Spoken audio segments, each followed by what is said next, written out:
So we are united once again. It's been a few years. It's been a while. Right? I was thinking, actually, Christina was not Christina. We did the episode with the hot chicken challenge, right? Right. Yes. That was where we met. Correct. So tell me about the podcast you've done with Rochelle before. Yeah. 'Cause I don't think I've watched that one. That was Helton doing a chef-inspired beer. Oh, Ended the up being a carrot beer. carrot sour.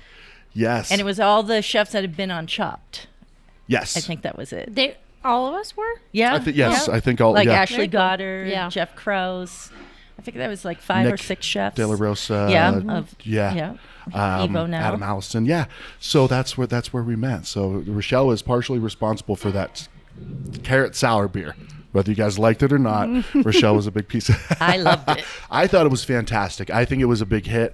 And then afterwards or not immediately after, it was basically to promote that dinner for Atria Produce, right? Yeah. And you won best dish there. I right? did. Yes, That's right. Yeah. Actually, I think I got the award over there. Do you really? Yeah. Nice. You'll have to edit that in. For sure, a little pan over of that. Yeah. So no, excited to have you back on the show. And now instead of being a piece of a project, this is all about you. Yeah, So it's awesome. How do you feel about that? Do you like the pressure? I love the pressure. Do you? That's why I'm in the kitchen. You do kind of thrive on it, I've heard, right? Like the chaos and Yeah, you do. Yes. Yeah, the adrenaline rush of being busy. Yeah. Well, you could see me last night. It was you hosted us. It was a wonderful meal and drinks that we had. And by 11 o'clock, I'm like, and you were giving me shit saying, dude, You were yawning. I said, quit it. that is not acceptable in this industry. So I wouldn't last on your side of things. A lot of respect for them, right, Christina? I mean, you work a lot with the chefs, and what they put into things is incredible. Yeah, I'm just in awe. And, with Rochelle starting this restaurant, I think you were busy right from the get-go. Yeah, and we opened in slow season. Slow season, and then she was nominated for a James Beard Award. How many months after you had been open? A couple. Can you imagine? That's incredible. Opens Yeah. in Flagstaff, and just a couple months is already on national radar. Yeah. Yeah, it's pretty cool. Nice. Unexpected. Well, when did you open this place? I want to jump back a little bit and talk about where you're from and all that, but specifically this place. So we opened up in mid-December. Okay. It was a week before Christmas. Oh, gotcha. Okay. Which is busy season for Phoenix. Sure. But yeah. here in Flagstaff, that is the slow season. Yeah. So I purposely was like, okay, I'm going to open up when it's slow, get our feet on the ground, get going, see how it works out, work out the kinks. But no, we're busy. Yeah. Yeah. Everyone's like, screw that, Atria, we're coming. Yeah. Yeah, we try not to announce it either. Yeah. Oh, really? Yeah, we're very hush about it. Oh, you didn't want to be too overwhelmed. Yeah, Yeah. Wow. that didn't Tough work luck, out. I guess, right? That's a good thing, I guess. Yeah. Yeah. So where are you from originally? Like, are you from Arizona? Yeah, I'm born and raised here. Okay. Yeah. Where? Phoenix? Phoenix. Okay. Yeah. Gotcha.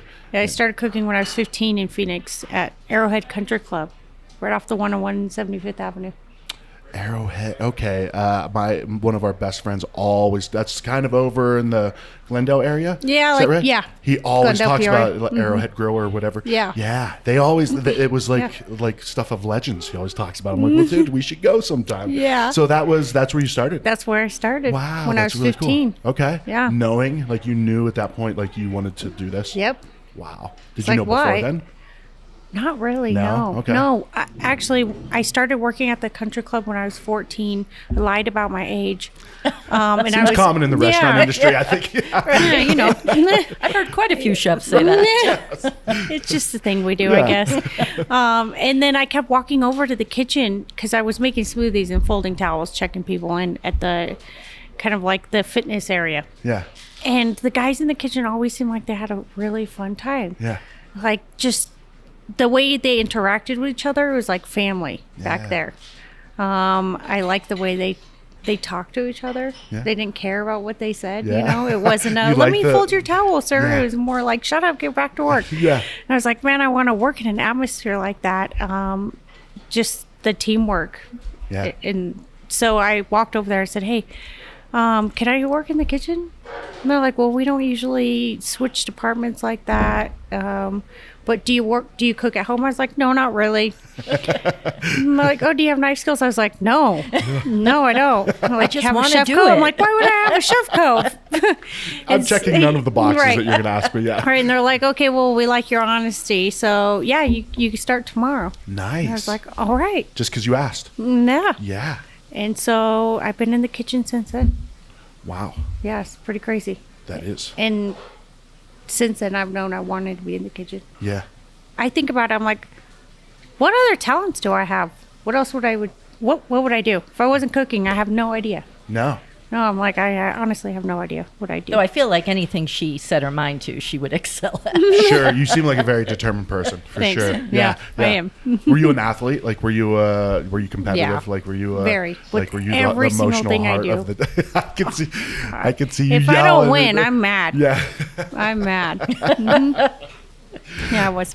Yeah, I was team captain always. Yeah. Okay. Yeah. Leader. Yeah. Leader. Just born leader and getting people fired up. I guess I so. love it. I love it. So you started at Arrowhead, and where did it then evolve into like stepping into the profession? So all the chefs at Arrowhead, they had gone to Le Cordon Bleu, Okay. the Scottsdale culinary program there. So I was like, well, if they went, I have to go. So I started there right out of high school. I graduated early. That's where I met Maribel, my right-hand person, Yeah. which comes with me everywhere I go. It's kind of nice to have somebody that just, you can look at them. They're like, oh, yes, I'm going to fix that recipe right now. Yeah. Yeah. So I started off doing catering at the beginning and banquets, and I worked at the Four Seasons, sorry, I already said Arrowhead Country Club, the Painted Horse Cafe, Okay. Continental Catering. And then when I hit 20, I read Zinc Bistro was the hardest kitchen to work in.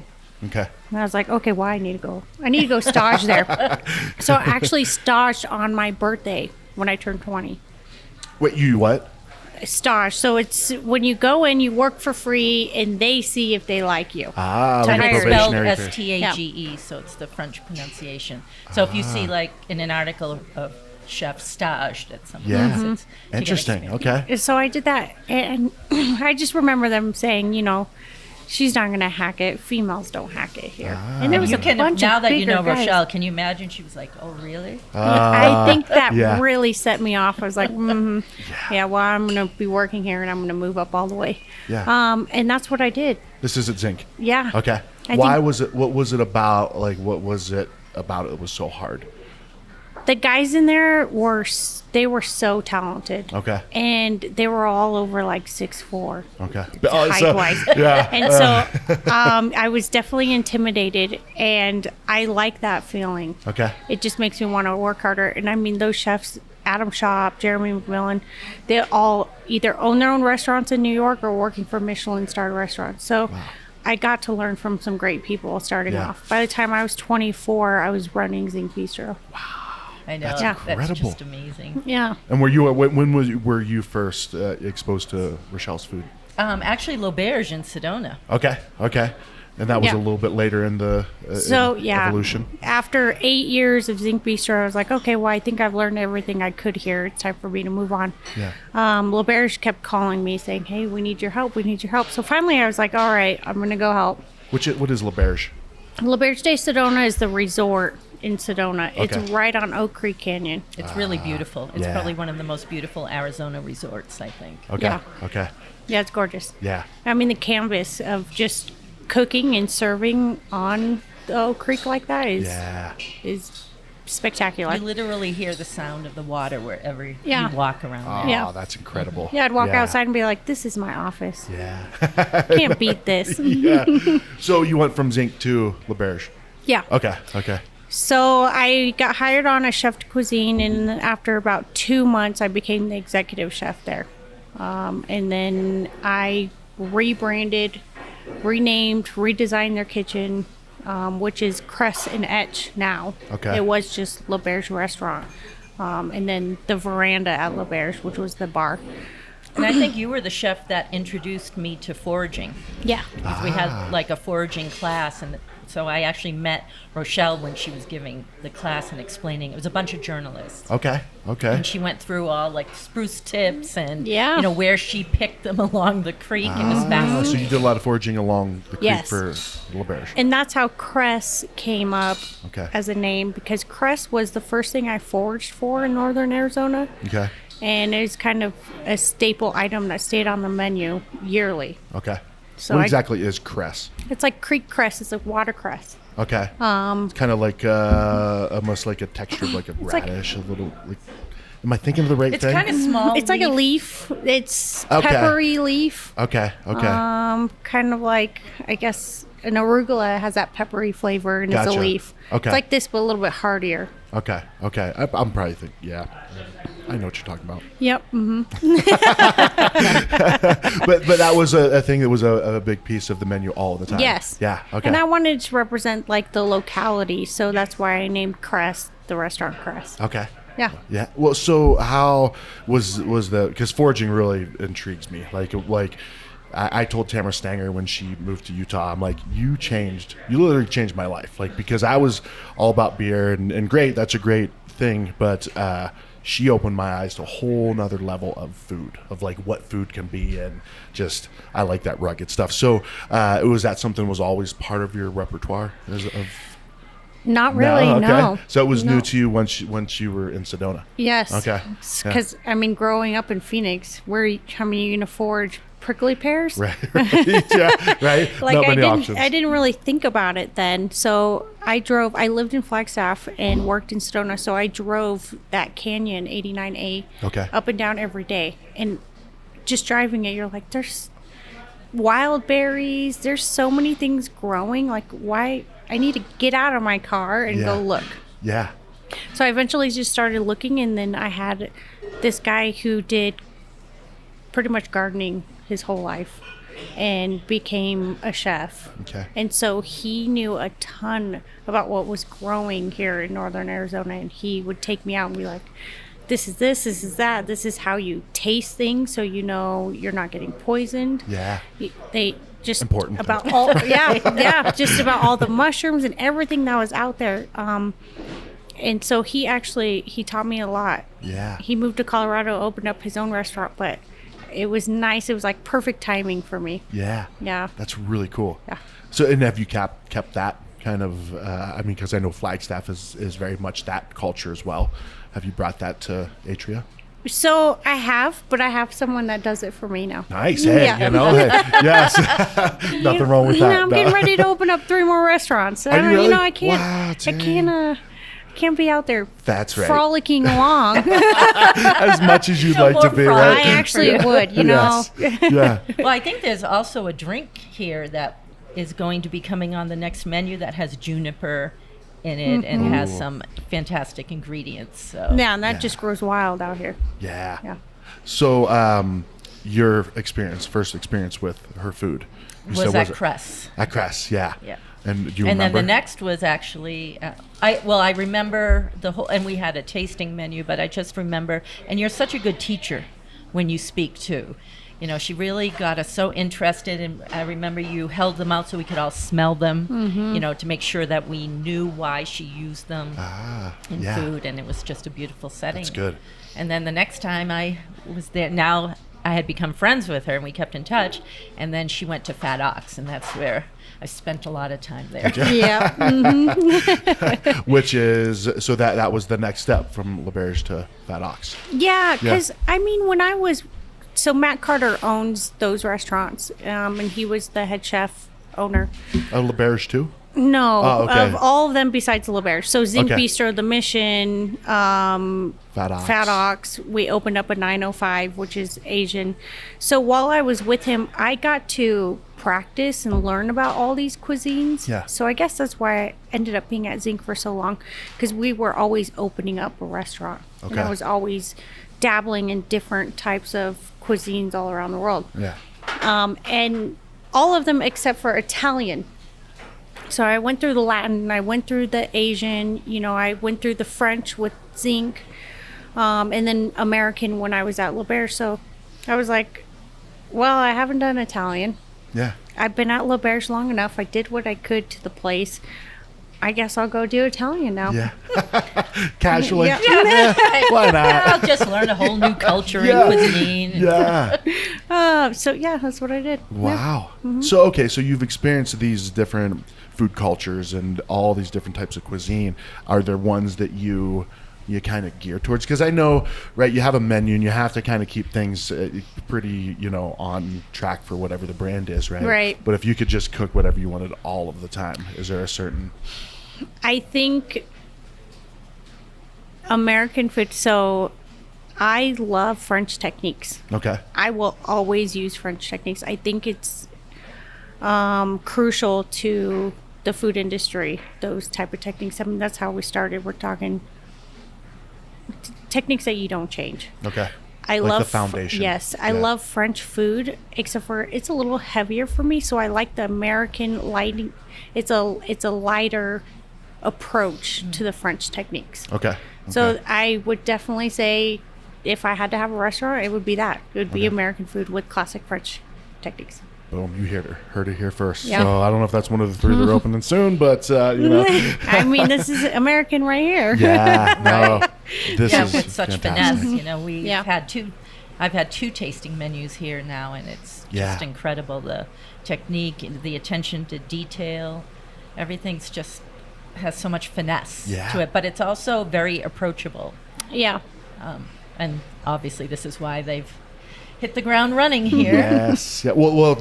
So, all right. Wait. I tend to run linear, so I'm going to ask you. It's like a job interview. I'm going to say, "Give me all your jobs in the last." Yeah. No. Okay. So Fat Ox from Fat Ox, then, and Matt Carter. I met him the one time we did the episode. Just seems like an awesome Yeah. guy. Like very down to earth. It seems like he's a good teacher. Like he doesn't seem to mince words or Yeah. just No, he's very brilliant. yeah.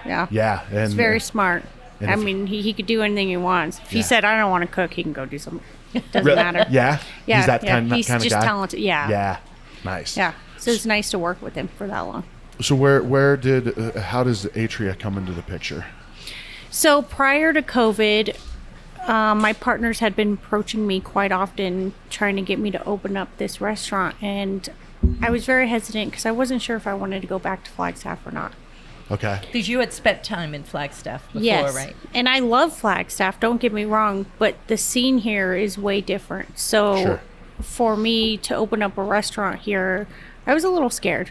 Like, how would they accept me? Is it my type of food? Is it too elevated? Is it not comfort enough for them? So, hear it's it's a a- college town. I want to say it's a finicky town, but I like it because it seems like a very kind of guarded town, right? Like they want to let in like the best of the best. Like Right. this is you're Right. going to add value to this community Yeah. or exploit.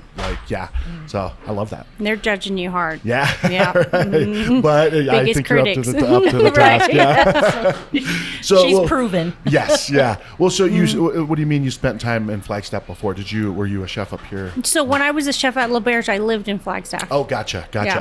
Okay. So I spent about 8 years here Gotcha. Okay. prior to moving back down to open Fat Ox. Gotcha. Okay. So I love the town. I love to be outdoors. I do archery and I snowboard. Okay. So you can't really do that in Phoenix. No, you can, but Yeah. you'd be weird and in trouble. I for know. Sure. Yeah. And I like to hike, and the weather here is a little bit better. Yeah. So all that was pluses. It was just a little scary to go into opening up a restaurant up here. Sure. And it's So- it's a large-sized restaurant. It's a big too. place. Yeah, it's Yeah. it's How many very do you large. seat? 92 with the bar. Okay. Yeah. Yeah. So it's quite a bit. Yeah, it is. Yeah. It's a lot of square footage to pay for. Yeah. Well, and it's interesting because it's contrasting in the aesthetic of what is you typically see here in Flagstaff, right? Right. You see these brick buildings and these repurposed buildings, and but this has that modern Right. feel to it. But you walk in, and I mean the menu design. Like when I was looking at the menu, just like it's very welcoming. I think you had said that. There's still, it's very sophisticated, but there's still a rustic warmth to it. Yeah, for sure. So you're like, all right, I'm gonna go to Flagstaff. And was it this spot in particular, or? Yes. Okay. So they had owned these spots, and it took a lot of convincing. but I'm so glad I ended up partnering up with them because they are the greatest partners ever. Nice. They're very supportive. And we were going to open up, so we have this whole corner. So it was the old Maloney's, and then this used to be Lovetta's, prior to that, San Felipe's. And this is a historic building, so we actually have upstairs and downstairs. Upstairs of Maloney's, it was an old brothel. Okay. So now it's apartments, it's studio apartments, which is great because my cooks, I'm like, you want to move up to Flagstaff? I got an apartment for you. Nice. So it's great for my employees. And anytime I need something, I'm like, I need you to go downstairs and strain that stock at 2 a.m. Yeah. Oh, the perks of Property having them owners. upstairs. Yeah. So you said you own this all the way to the corner. Yes. Ah, nice. So the whole corner, this corner that was Maloney's, that was going to be a pub. Okay. That was what we were supposed to open up first. So we were going to do the pub, and then below that is a steakhouse. Okay. And then we have Atria, which was Lovetta's. This was going to be my elevated food, kind of the more fine dining, but in a comfortable atmosphere. Okay. Which I think I've created. But that was supposed to be the last one to open. Okay. So COVID hit. But Atria was supposed to be the last one to open. Yes. Okay. COVID hit. We had to put everything on hold. So to get construction up here to do any type of work, that was really hard because no one wanted to work. Sure. Yeah. So this was the smallest space. So it was, like the walls were kind of done. They felt like it was a little bit more finished. So they're like, we can just turn this one around. Yeah. Little did they know I was going to take everything out of it. And I wasn't going to turn it around that quickly. So I ended up redoing the whole thing. And we opened up, we're moving backwards now. So where we did the fine dining first, and we start construction in about 3 to 4 months on the pub, steakhouse, and then a speakeasy below us. Ooh, nice. Yeah. This is going to be like the prime spot in Flagstaff. Yeah. It's like, what do you want? Come to this corner. We got it. We have it all. Yeah. Yeah. You The gonna call old it the brothel. corner? The old brothel corner. Yeah. Section of town. That's going to scare them away. Yeah. That'll bring the college kids. Yeah. Well, right, yes. So, Christina, what is it about, don't mean to put you on the spot, but what is it about her food that you're really drawn to? Well, she's so passionate, besides the fact that she's beautiful and so sweet and humble, but she knows what she wants to accomplish. Yeah. And she just does it, and she makes it look, to me, effortless. But I have had dishes that, are some of the best dishes I've ever eaten in my life. And as somebody who goes out to eat a lot, to have a dish that tastes like nothing you've ever had before. Yeah.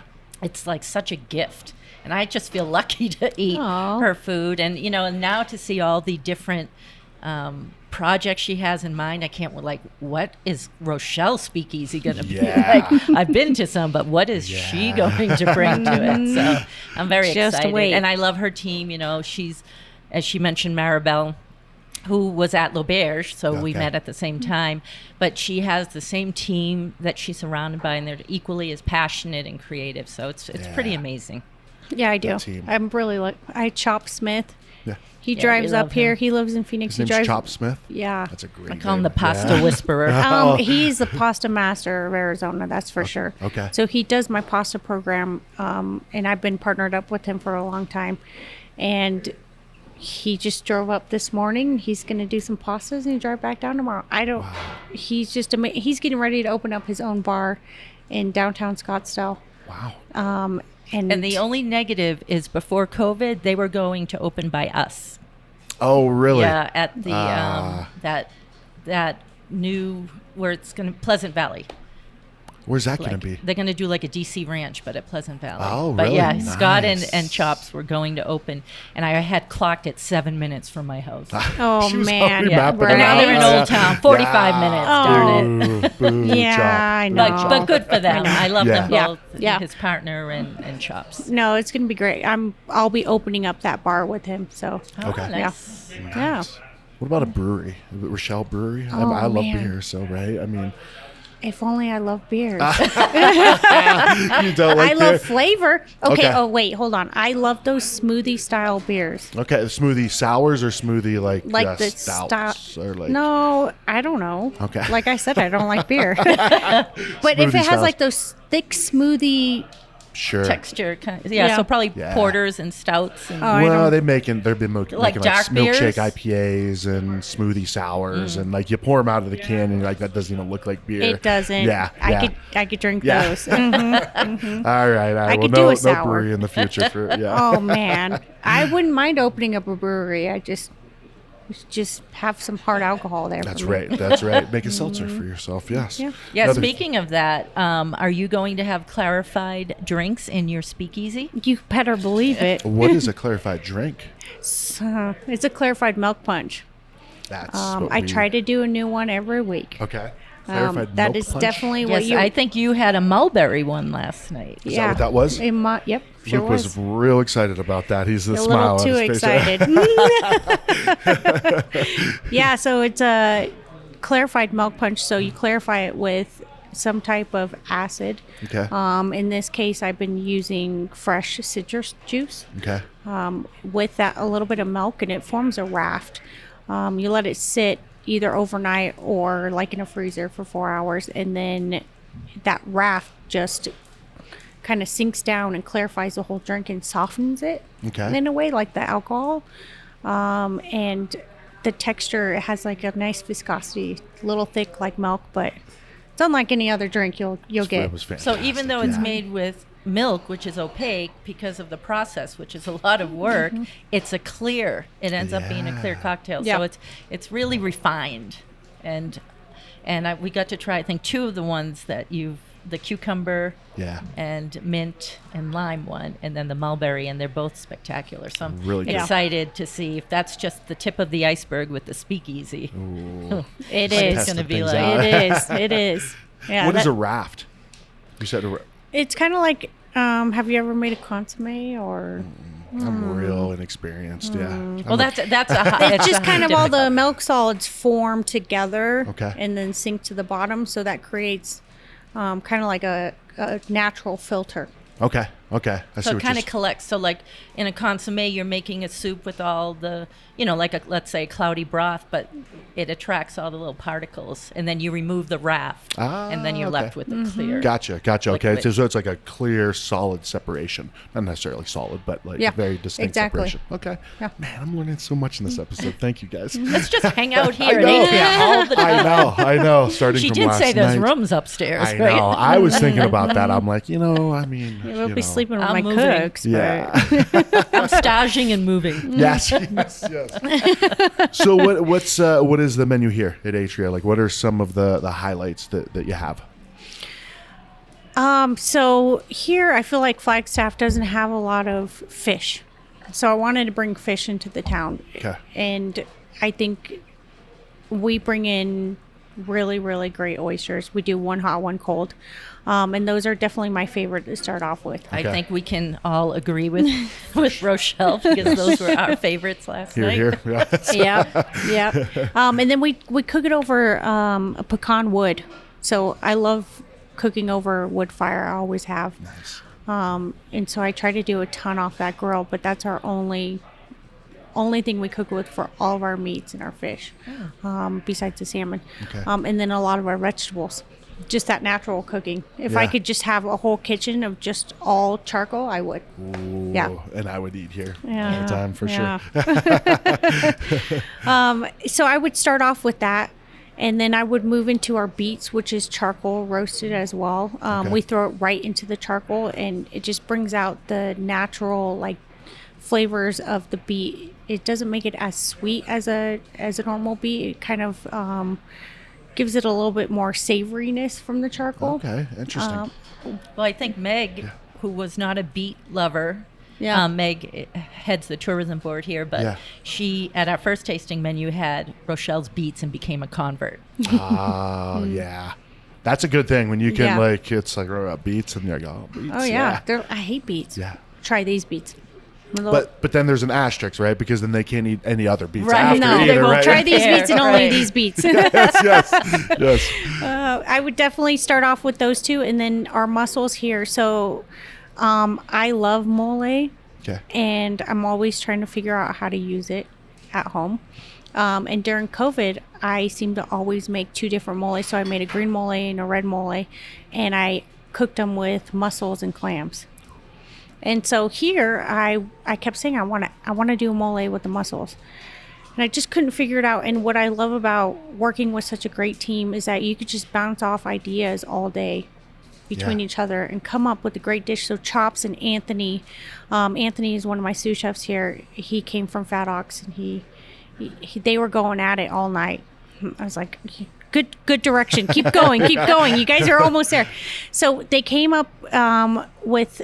I was going to do a pork pate on the menu, and I was like, why? I don't want to do it anymore. So I have all this pate. And so they're like, well, let's make it like a Thai banh mi sandwich flavors with the mole and do like a Thai mole. And I was like, yes, that's it. You guys figured it out. Yeah. And so that's how the mussels came about is in Mexico. Or Anthony's very Mexican. His family's from Mexico, and so he masters mole. So he's like, I'm gonna do this mole. Chops. I'm gonna do all the pickled vegetables. I'm gonna use this pate, and then let's come together tomorrow. So it took him about a week just testing. But it's one of my favorite dishes now. It's so unique and different, but. And I definitely think it's have like to start a off with it. bestseller because I saw a lot of mussels go Yeah. out last night. Yeah. And so I'm over here going, all right, guys, we figured out the red one now, the green one for summer. Yeah. They look at me like I'm crazy. Yeah. But they're on it. Yes. Yeah. Yes. And then you go into our pastas, and the tortellini is made with a mesquite flour that's local ground. It has a lot of proteins in it, and it's kind of like a smoky, nuttier flavor, which adds to the dough. We stuff that with ricotta and then huckleberry, and Chops obviously makes that downstairs fresh every day, and that's definitely one of our staple dishes now. Okay. That goes back to kind of like our French background is when you pair the mountain berries with like a brown butter. And so we made this rosso cresta gallo in Fat Ox, and that was based off of our French background. Okay. So we're like, okay. Rochelle actually shares it in the book. I And do. Phoenix that- Cooks, Yeah. written by in that Christina. Yeah. but it's all about them. And I always love the story that she says when it's being fired and they call out the dish, they call it ro because it's a rosso cresta gallo. So it's rosso red. It's a red crest gallo, which is coxcomb, is the shape of it. So it's a roe, but it's also represents my background. Yeah. So we're like, okay, well, how do we create a dish like the roe at Fat Ox? I'm like, I don't even know. So he kind of did that with doing a vegetarian side of the dish, because usually it's the huckleberries with the duck. Okay. That's very classic French. So we just decided to do the vegetarian huckleberries with the burro fuso, which is a brown butter emulsion. And then we did a spruce crumble that represents the spruce here, because it's the largest ponderosa pine forest in the world here. Got to represent that. Heck yeah. So I would definitely go into that pastas. And then as far as the entrees, I love the short rib and the duck. Those are my two favorite. The short rib it almost takes us a week to prepare. Oh, really? Okay. Yeah. Yeah. Is that what we had last night? Is that what you gave? Is that the last thing we had? No, so you guys had... Oh, Yeah, no, the New steak, York. yeah. Okay. Yeah. Yeah. Okay. Yeah, so that's the Lynn's New York. So the short rib is we brine it overnight, and then we marinate it for another 24 hours. Okay. And then we smoke it. We smoke it for probably about 3 hours. Okay. Not at a high heat, because you're really looking for that flavor. And then we go back and braise it. And then when we're done braising it, we cool it, and then we go back and re-smoke it. Oh, Wow. So it's Yeah. brined, marinated, smoked, and then has Braised another 3 and then levels of smoked. flavor. Wow. Wow. Yeah, and it definitely is one of my favorites here. it's a little bit different than a normal short rib that's just braised. Yeah. And then our duck, we make our own XO sauce here. So we have charcuterie in it. We dry our own scallops. We bring in Louisiana dried shrimp. The sauce is just amazing, and that goes over the duck. It's a Sonoma duck.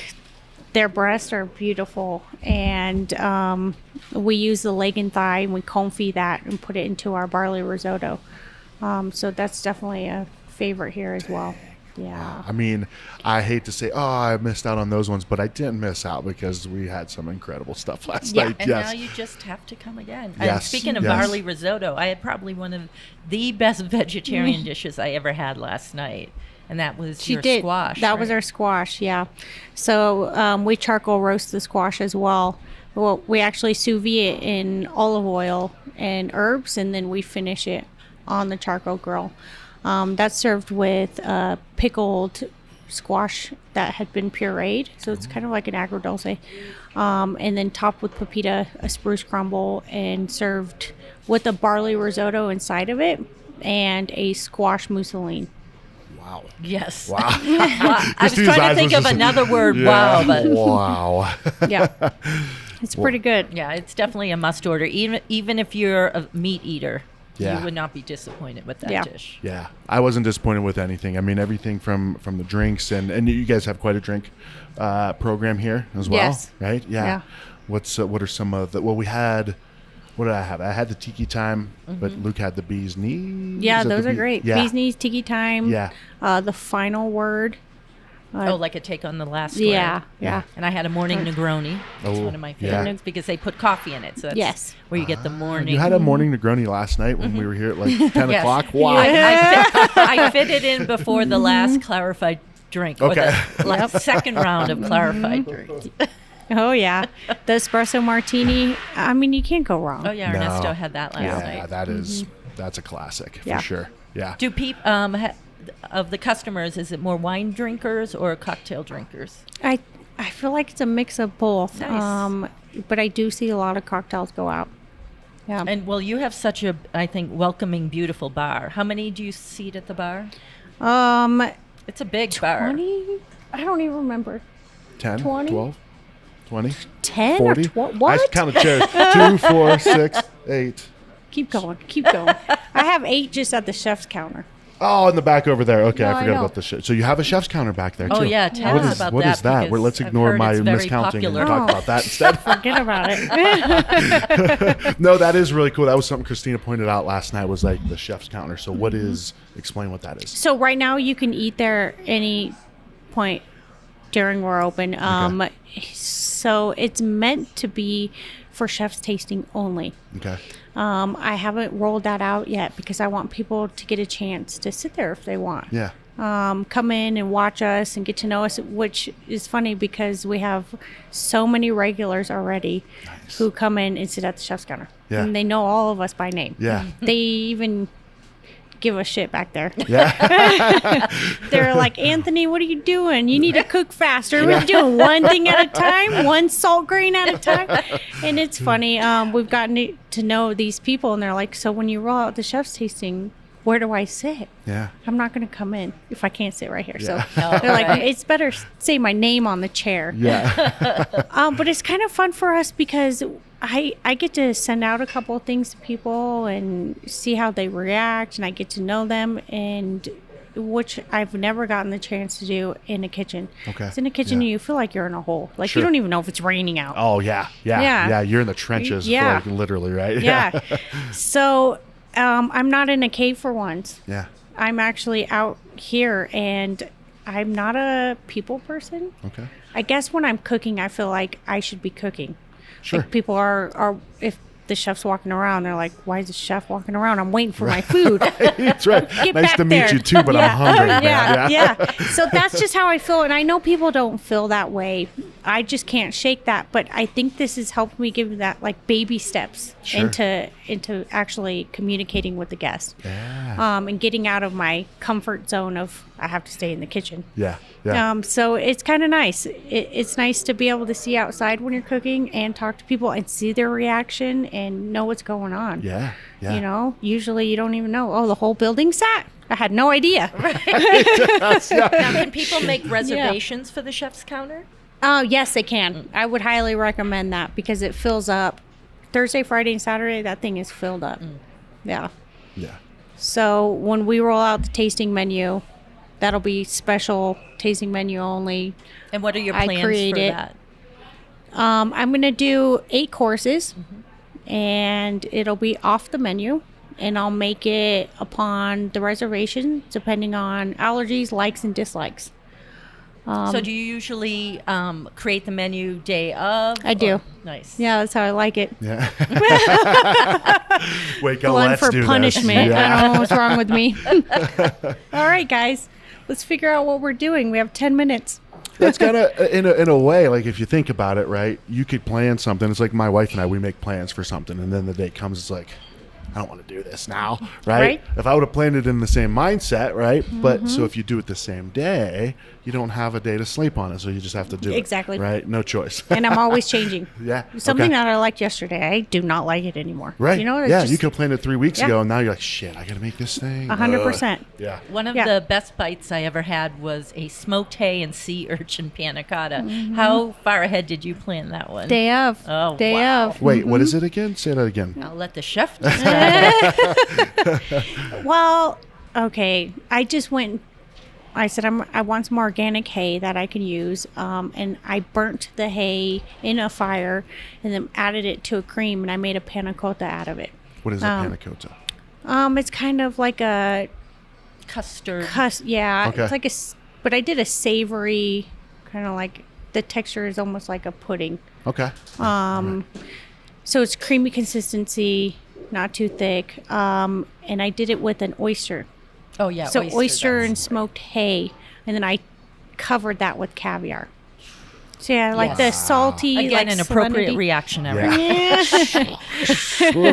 Right? That's right. It was oyster, not uni. And I said I need an amuse, so I need to figure that out right now. So I did So that right I'm before they just showed going up. to whip that up. Yeah, I'll figure it out. Yeah, we got 10 Yep. minutes. Yep.